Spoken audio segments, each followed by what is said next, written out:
Absolutely. And that's one of the best parts about this job, and making the decision to go full time and then running with it, right? Instead of, working for an hour a day and spending the rest of the time at the pool like you could do because you don't have a boss. Welcome to the Influencer Income Show, the only show on social media that teaches you how to become an influencer by hearing from those that are at the top of the game. I am so happy to have with us tonight Mr. Matt Ramsey from Cooker of Deliciousness. If you haven't heard of him or seen his content, you need to go check it out at influencerincomeshow.com. Matt, thank you so much for being with us tonight. I really, really appreciate it.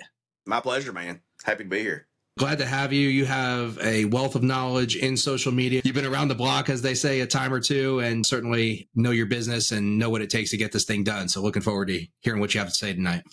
Yeah, I got plenty to say. Just ask my wife.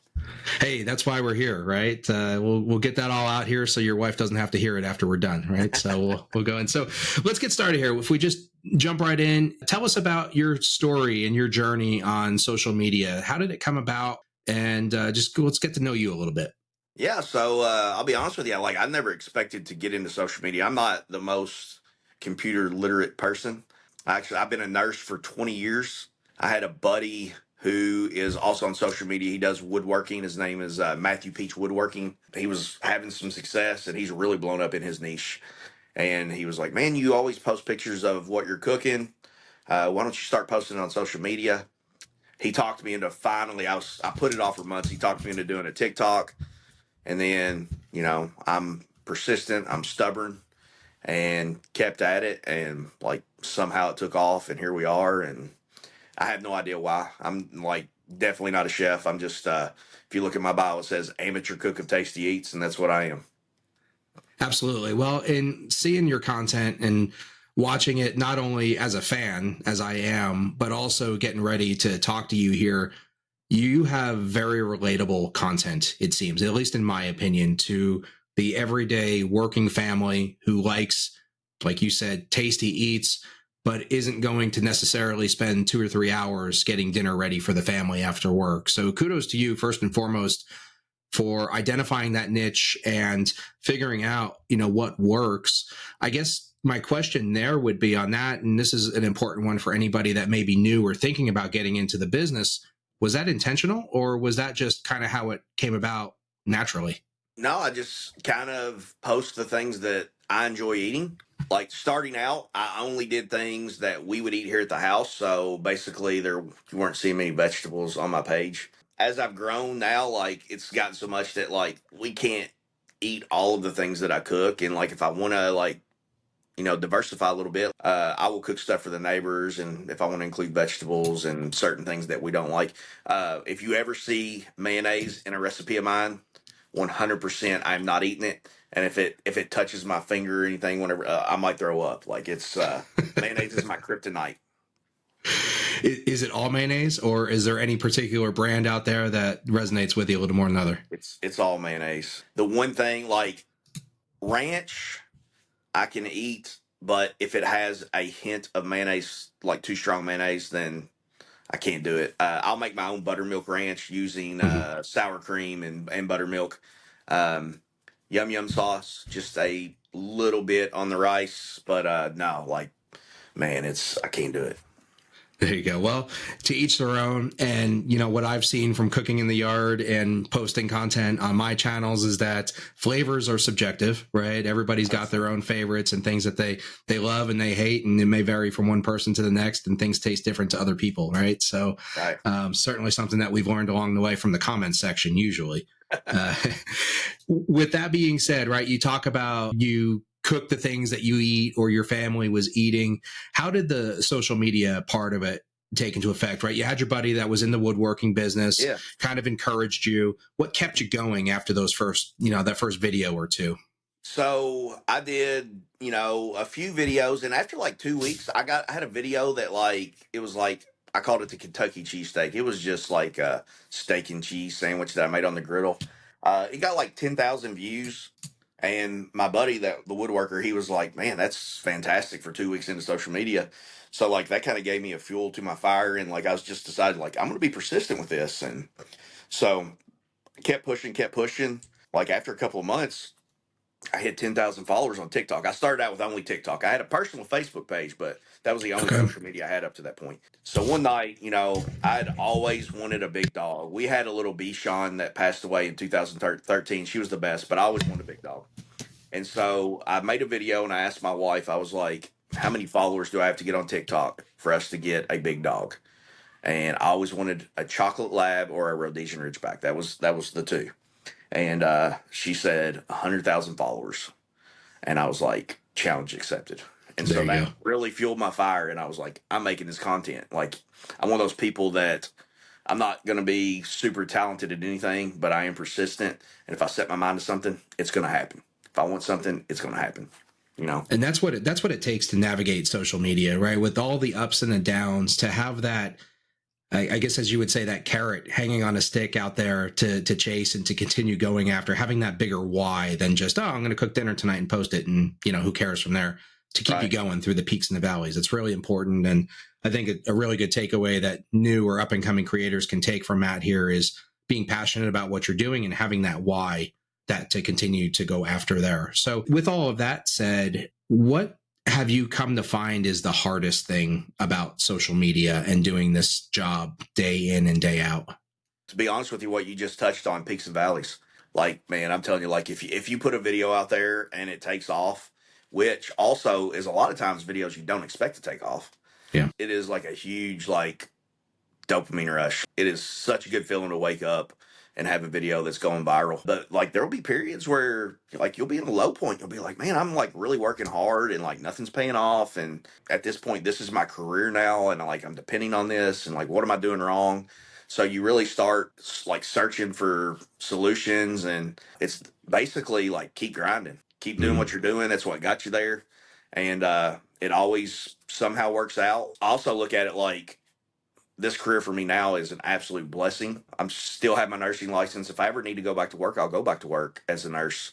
I hope that never happens, but I will do what I need to do to pay my bills. It's just keep grinding, keep doing what you're doing, and I think it'll usually work out.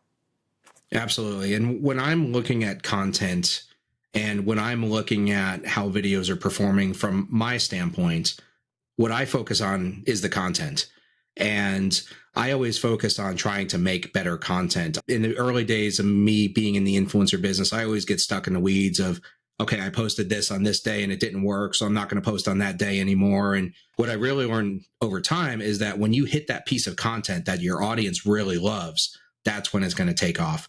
Yeah. Do you see the same thing too? Do you see certain pockets of food content in your world that do better than others typically and take off more than not? Yeah, and sometimes it's things that necessarily aren't my favorite things to cook. And like I did a video, and it's crazy. My wife's been making like a grape salad for literally 20 years. It was her grandmother's recipe. And we made it for a potluck a couple weeks ago, and I put it on there, and it got like 3 million views on TikTok or something. And I was like, that's not something that like I'm making on the regular. It's like I'll eat it, but it's not like something that I love. Yeah, things like that are quick and easy. I think the algorithms find your niche, and my niche is things that are quick and easy. I enjoy doing a lot of barbecue content because that's what I want to get good at. And I never did any type of cooking at all until 2010. Gotcha. So, And then is getting into cooking, and then you're getting into social media from there. Would you say that you've learned more about being a better cook from being on social media, or has that changed much for you along the way? oh, 100%. But it's like through trial and error. I can't tell you how many times that I make something, and not everything that I put on social media is going to look perfect, but it's still going to taste great if I put it on there. But there's a lot of stuff that never makes the cut, and it's like, man, I just spent $30 to make this, and like it's not even, I can't even get a video out of it, and that's frustrating because things are expensive today. I mean, like, since COVID, I mean, groceries have gone through the roof, and so you really want things to work out, but they don't always work out on the first try. Absolutely. And one of the things that we all know about social media, for better or worse, generally worse, is that it is a safe haven for keyboard warriors and bullies and, people that just show up in the comments and say things that they would absolutely never say to anybody's face in real life. Right. How do you deal with that negativity when it comes, or that toxicity that's out there potentially? when I was first on there, I was like, I didn't want to say anything because I was worried about it. Like I didn't want to like hurt my page or anything, so I would just like basically let them say things. But it's to the point now where like I chirp back at people in a tactful manner, and I even sometimes will save those comments and post them on my personal Facebook page that only my friends can see, and let them get a little laugh for the night because it's not like I don't know, like there's so much negativity in the world now. It's like the way I've always looked at it, if I see something I don't like on Facebook or TikTok, whatever for that matter, I scroll Mm-hmm. past it. Yeah. But if I see something I do like, I try to leave an encouraging comment, or Mm-hmm. it's just I feel like so many people are maybe miserable in their own lives, and maybe it gives them a little joy to deflect that and try to come at you on social media, but it doesn't make it right. But Yeah. that's just the way I look at it, and it's just my opinion. Just a quick break in the show to say thank you very much for watching this week's episode of the Influencer Income Show. While we're here, please take a second to hit the like button, subscribe to the channel if you haven't already, and hit the bell to be notified whenever a new show comes out so you don't miss anything. If you're up for it, I'd love to see a comment from you telling me what you think of the show or any questions you've got for your favorite creators. All done? Awesome. Thank you very much. Enjoy the rest of the show. Yeah, absolutely. You see videos where people are just going back and forth and arguing, and it's a lot of energy wasted. And I think from a content creator perspective, I think it's okay to stand your ground. Me personally, I'll do that from time to time too. But at some point, it just becomes the point where it's like I'm wasting time where I could be making better content. I could be engaging with followers that really want to talk to me. So you really have to pick your battles that way. And that being said, though, the trolls definitely do increase your engagement, and engagement is money in your pocket. So it is not necessarily a bad thing. It's just frustrating. It's like people like we have feelings too. It doesn't affect me a whole lot because I just know maybe they're just having a bad day, or maybe they're just a turd of a person. But I'm not going to let it ruin my day. It's all I got to think about is like, you know what? I'm doing this for a living now. And it's like, I'm 100% living. I wake up every morning, honest to God truth. I wake up every morning. I'm like, Matt, you're living the dream. Like I literally could not imagine my life being any better as this than it is. Absolutely. Absolutely. And that's one of the best parts about this job, and making the decision to go full time and then running with it, right? Instead of, working for an hour a day and spending the rest of the time at the pool like you could do because you don't have a boss. We've talked about some of your platforms. I've heard you say Facebook, TikTok, Instagram. I know you're on YouTube as well. What are some of your numbers like for any audience members that aren't familiar with your content? How many followers roughly do you have on your platforms currently? TikTok, 1.4 million, Instagram, 400 and I want to say 425, maybe a little bit more than that. And then Facebook, I just hit 1 million a couple of weeks ago, and that's where I get the most engagement is on Facebook. YouTube, I don't know what I'm doing wrong. I can't get YouTube to grow. I'm at like 5,700 followers on there, and it's like it's frustrating. But that being said, I only post shorts mainly on YouTube, and like I don't go to YouTube for shorts. I go to YouTube for like instructional. So it's just not being kind to me, but maybe it'll break through at some point. Persistence, right? And you've got a stockpile of content you can keep feeding into it, and things might change at some point. And with that said, those are congratulations. Those are absolutely staggering numbers. And even for people that have been in the game much, much longer than you are, looking up to you from a follower standpoint, and the numbers, what do you attribute that to? I know you mentioned stubbornness and persistence earlier, but if you're in the elevator with somebody and they go, wow, you've got millions of followers, how did you do that? Like in 30 seconds, what would you tell them? Definitely stubbornness, persistence, and then possibly just being really ridiculously good looking. I don't like that's the only other thing I can think of. Well, I can see all those check boxes just lining up right now. I mean, I can see that right in front of me. That's great. You got me there. I'm going to take it out and drink a bourbon now. Cheers. All right, back to it. So with the social media numbers, the following that you've got, the work ethic that you put into this, was that always there, the work ethic and the persistence, or did that grow over time as you got larger? Were you doing the same amount of work at 50,000 followers as you are now with multi-millions? Yeah, I mean,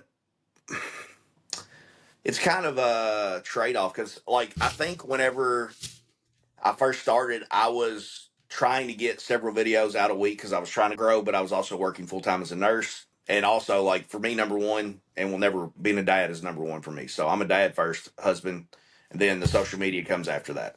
And Mm. that still rings true today. So quitting my job as a nurse and doing social media full time, the main reason I wanted to do that is so I could watch my kids grow up. I got two kids in high school. My daughter's going to be a freshman. My son's going to be a junior. He wrestles. She does cheer. Like, I'm not missing that stuff. They get to do Yeah. that one time, and it's just not going to happen. So that comes number one. And then I need to get better at time management, but I really just try to, whenever I do have the time, do a lot. Like, there might be a day that I have to do 4 videos to make up for, and then there might be times where I'm traveling a lot, and I just got back from a 10-day trip out west. And so, like, I had to really, like, cram a bunch of videos before that. So I had videos to post while we were gone. So you just got to kind of, like, pick and choose and do the best you can with time management. And it's not always easy, but I seem to somehow make it work. There you go. It doesn't have to be perfect. Just got to be good Right. enough to keep the Right. machine going, right? Very good. So if we change gears just a little bit here as we move through our conversation, you must get tons of deal requests in your inbox all the time. And what I really want to know, and what I would love for you to share with our audience at this point, is how you're evaluating those deals. When you look at those, what are important to you? Obviously, dollar amount, right, is a big driver of a lot of things. That's why we're in it. That's how we feed the family and pay the mortgage, et cetera. Aside from the money part of it, what are some of the things that you care most about? Number one is this a product I want to use myself? Number two, is it a quality product? Mm-hmm. Uh, and then something else that is very big to me is personal relationships with my long term contracts. Like, I'm a people person. I just think when you get to know people, like, things go smoother, like who they are, what their intentions are. So, like, I really try to focus on those things. I work with 3 grill brands right now, and I work with a couple of other companies long term, and, like, couldn't be happier. Like, they're all Mm-hmm. great people to work with, and it's they all put out great products and products I'm happy to promote. Absolutely. And is it just, are you focused more so on the larger national brands at this point with your millions of followers? Or are you doing still small business sorts of deals? What does that look like for you? And a lot of times I like to work. It's both. And I said five. It's six companies that I work with. It's both. Like, one of my favorite companies I work with is Bacon Up. It's bacon grease, and a lot of people are like, "You don't save your bacon grease." I do save my bacon grease, but they make a great product. I cook a lot, and also it's much cleaner than the bacon grease you save. So, but that company is originally from Owensboro, Kentucky, where I'm from, and they're the best people. Like, they're great to work for. Just like the owner, one of the owners, 3 or 4 brothers and a sister, and I've become good friends with one of the owners. And like, we just, if he's in town, we hang out, we go out for a beer. Just genuinely like him. I work with Rocket Fire Torch, really cool tool. I actually bought it myself because I wanted to use it. I used it in a video, and that video went viral. And the owner saw the video, and he was like, "Hey, man, you want to work together?" And, like, so, dude's a great guy. He's down in North Carolina, living the dream with his business. I work with Schwank Grills. It's an infrared grill, really great for cooking steaks. Primo ceramic grills. They're the only Kamado grill completely made in the United States, and awesome people, awesome product, awesome people. And then I just started working with RecTech out of Georgia, pellet grill company, and same, like, super happy, great product, love cooking on it. And then another one that goes into our trip out west is Browsy Acres. That is Travis Brown from UFC and his wife Ronda Rousey, who also, she's the goat of female UFC fighters.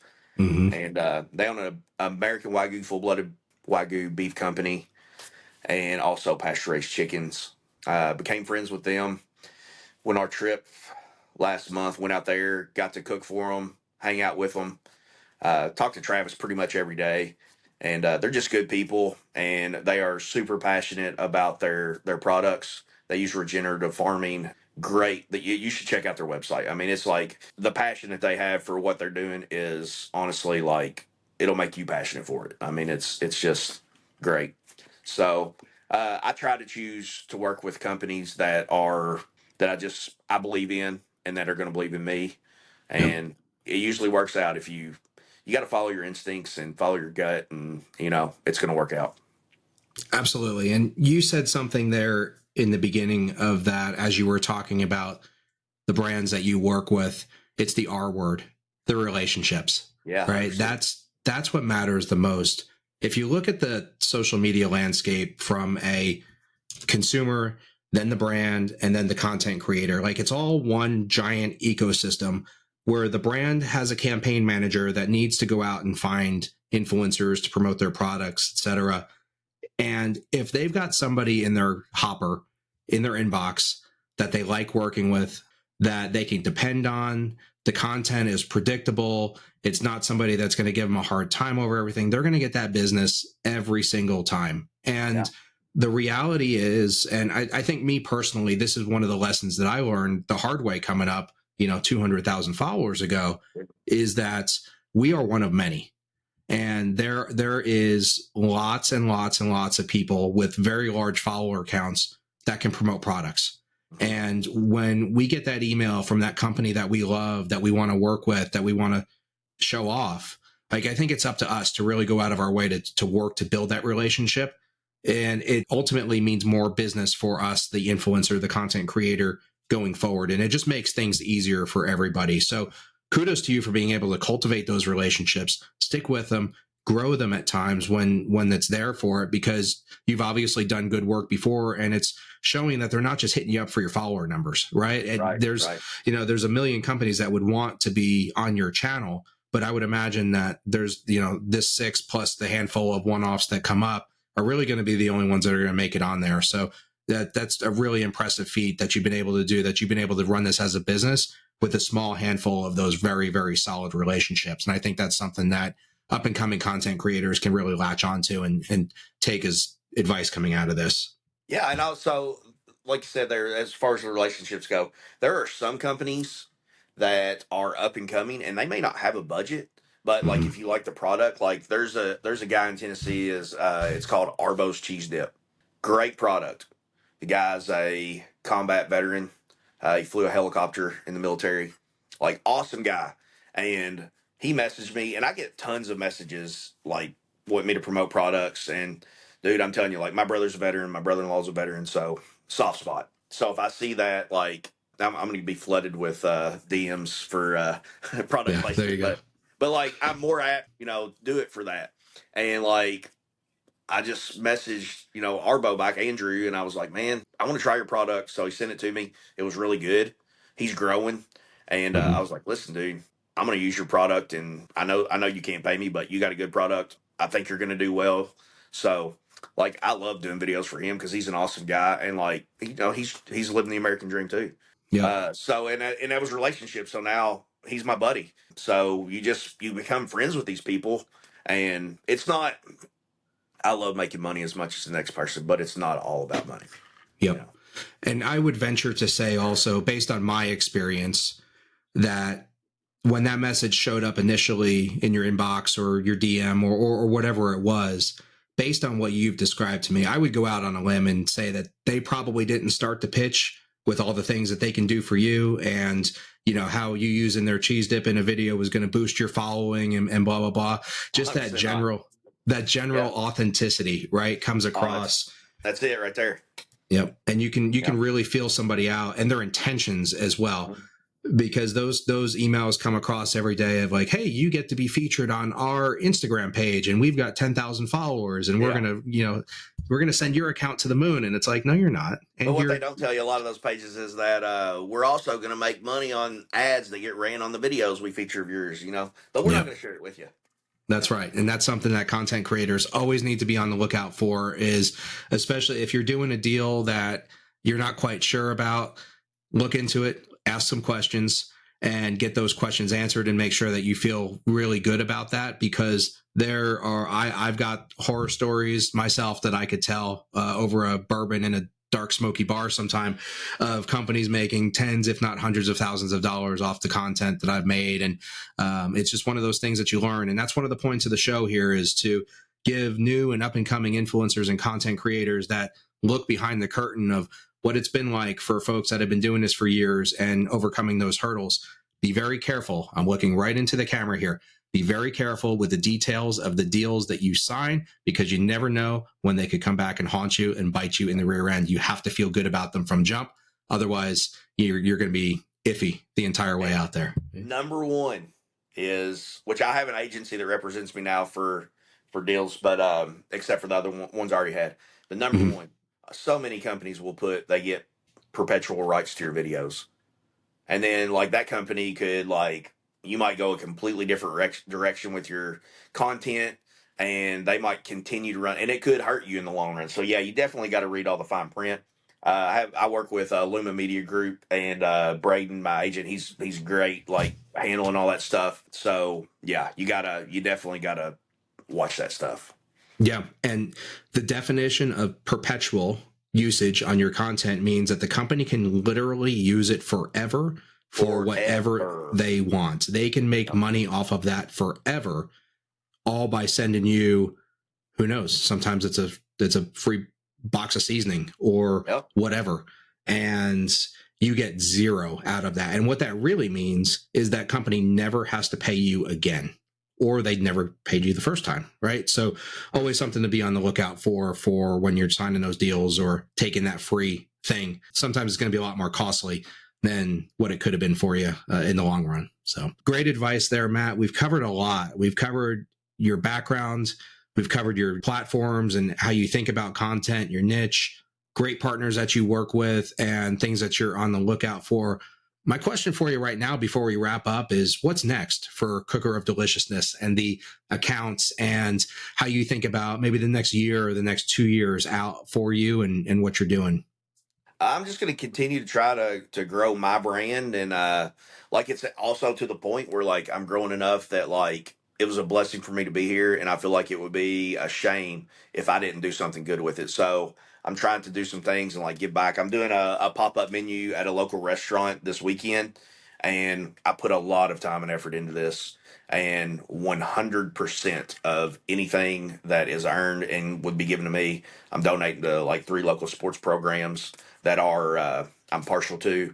It's hard. I know a lot of people will be like, well, why don't you donate to this, to that? I will do that stuff in the future too. But, these kids work hard, and I strongly believe in kids getting involved in something, staying out of trouble. And, there's some good kids, and I think this is a good cause. And I want to continue to do things like that.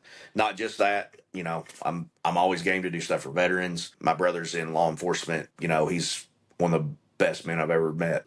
And that's really the beauty of being your own boss, right? You don't answer to anybody else. If you want to work with one group, that's the truth. That is very much the truth here. You get to work with who you want to work with, and every dollar that comes in goes to you and the family and Uncle Sam, of course. But there's not a large corporation that's making tons and tons of money based on the work that you're doing and giving you a small percentage of it.